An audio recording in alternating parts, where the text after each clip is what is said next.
harassing the police every single day.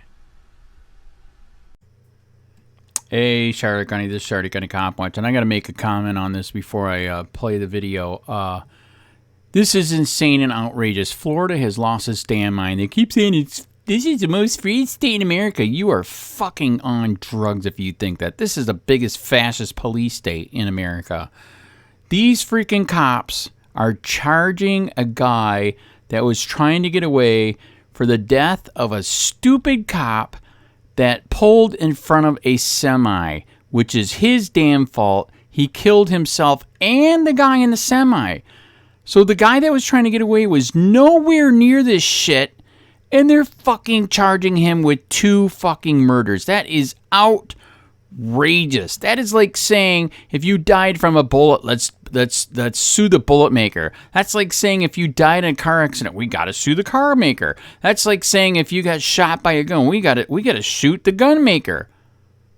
This is absolutely fucking insane. This shit has got to stop. This is not what our founding fathers fought for. This is what they fought against. This is nuts.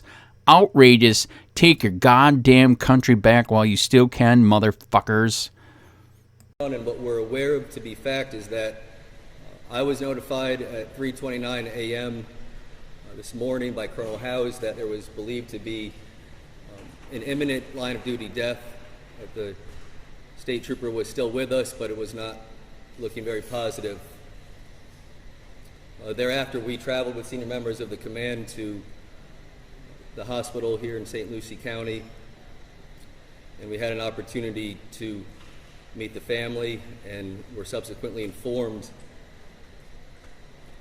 that we lost one of the Florida Highway Patrol.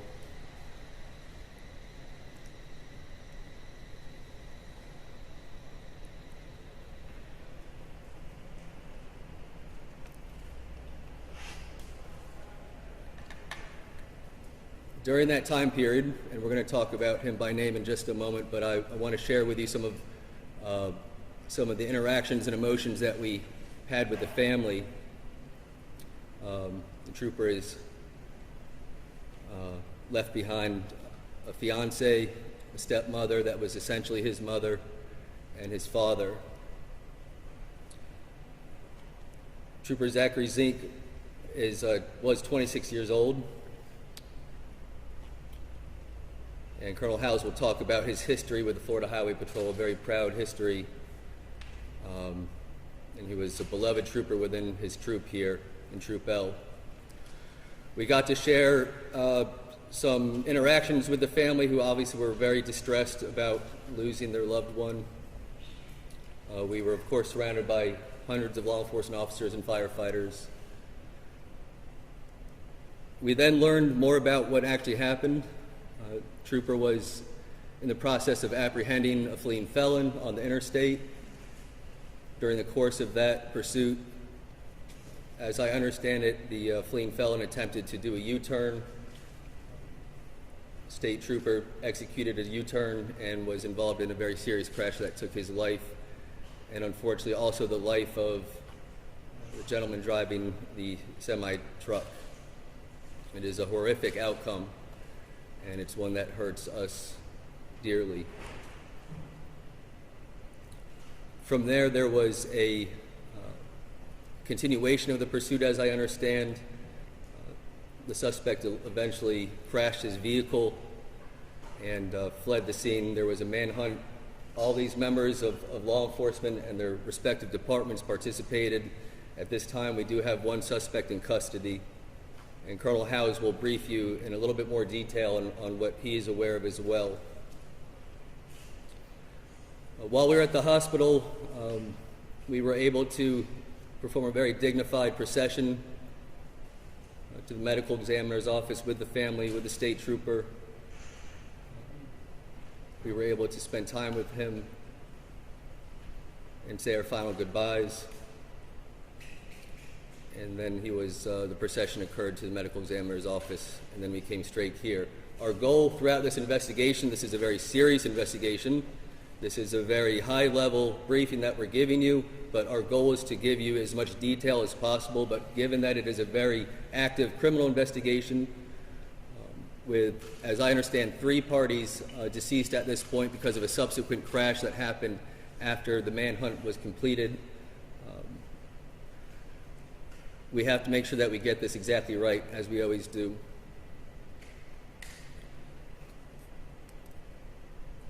Trooper Fink is a hero. Trooper Fink died in the line of duty. As his stepmother relayed to me, that since he was 6 years old, all he's ever wanted to do was help people. And if you think about the manner in which he lost his life today,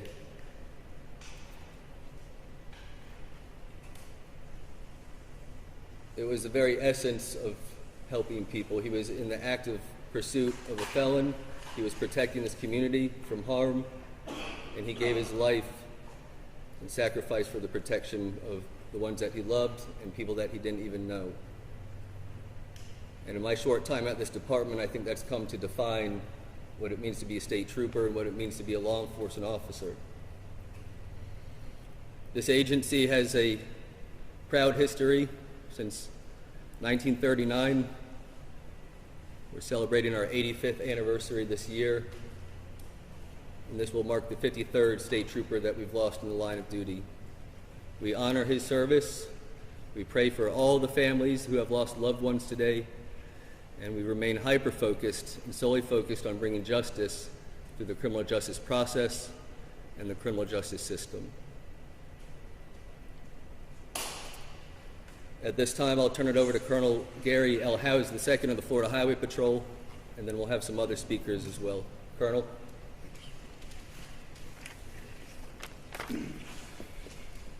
Good afternoon. I think it's afternoon, but Colonel Gary Howes of your Florida Highway Patrol, and some of the information I'm going to relay to you is a little repetitive from Director Kerner, and thank you, Director Kerner.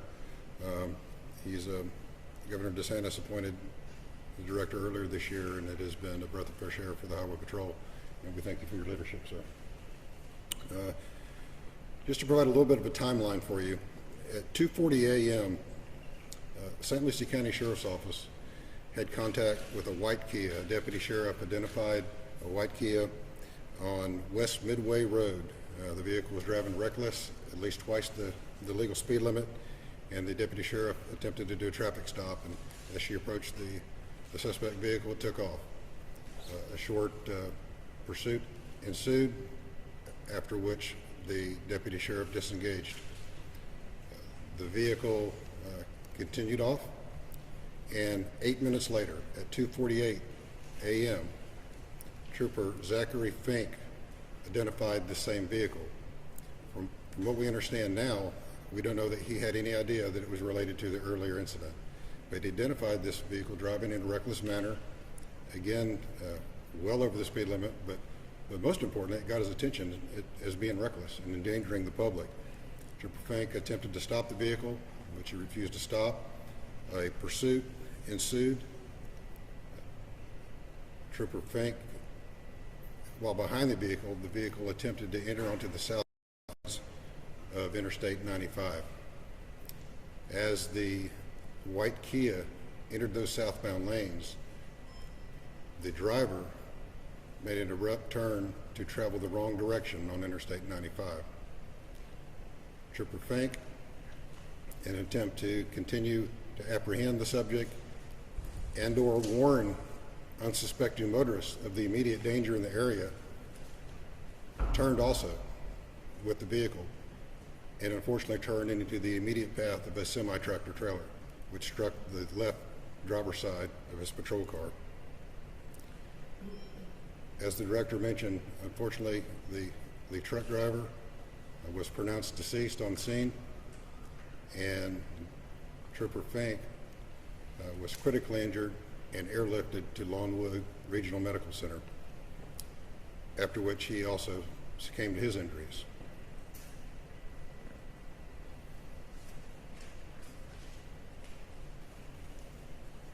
The white Kia then continued the wrong direction on the interstate, now being pursued by sheriff's deputies and state troopers. Other state troopers that were in the immediate area of the time of the the collision with the semi-truck, remained there and provided first aid and attempted life-saving measures to the truck driver and also to Trooper Fink. And as I said earlier, unfortunately, the truck driver, a professional driver, did not survive. As the vehicle fled, it was eventually involved in a crash where it struck a tree, ran off the road, and struck a tree. The suspect fled on foot, after which a manhunt ensued involving multiple agencies. And I would like to thank specifically Sheriff Pearson, Sheriff Staley, all of our local law enforcement agencies that was immediately on scene and helped with those efforts. And specifically the St. Lucie County Sheriff's Office, who not only on scene assisted us, but also has continued on and is taking the lead on the criminal investigation of this incident. The multi-agency search did identify a person of interest, and that person was apprehended at 8:06 a.m. Again, it's an ongoing criminal investigation, and beyond that, I'm not able to talk at this time about the person that's in custody. But again, I would like to thank the sheriffs, both of them, and our local law enforcement for their unwavering support. A little bit about Trooper Fink. As the director said, Trooper Fink was 26 years old. 3-year veteran of your Florida Highway Patrol. He graduated from the 146 basic recruit class in December of 2020. His first duty assignment was in Troop D, Orlando, which covers the Central Florida area. After serving his proper time, the minimum service that he has to do there, he transferred to this area. This was home for him. So he transferred to Troop L. Port St. Lucie was the city of assignment, and he worked this district for a short amount of time, where his family resides. The director mentioned his mother, his father, his fiance are all residents of St. Lucie County.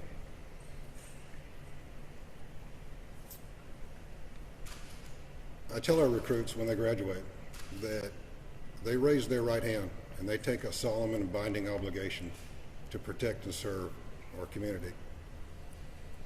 But the truth is, they take that obligation, but their family bears the burden of that. And we recognize that, and our thoughts and our prayers remain with the Finks during this difficult time, and they're part of our Highway Patrol family and will remain a part of that family forever.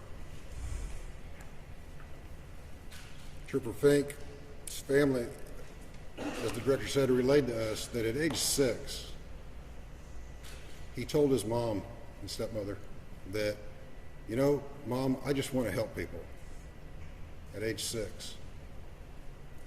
And that today, he was living his dream, doing just that as a Florida State Trooper.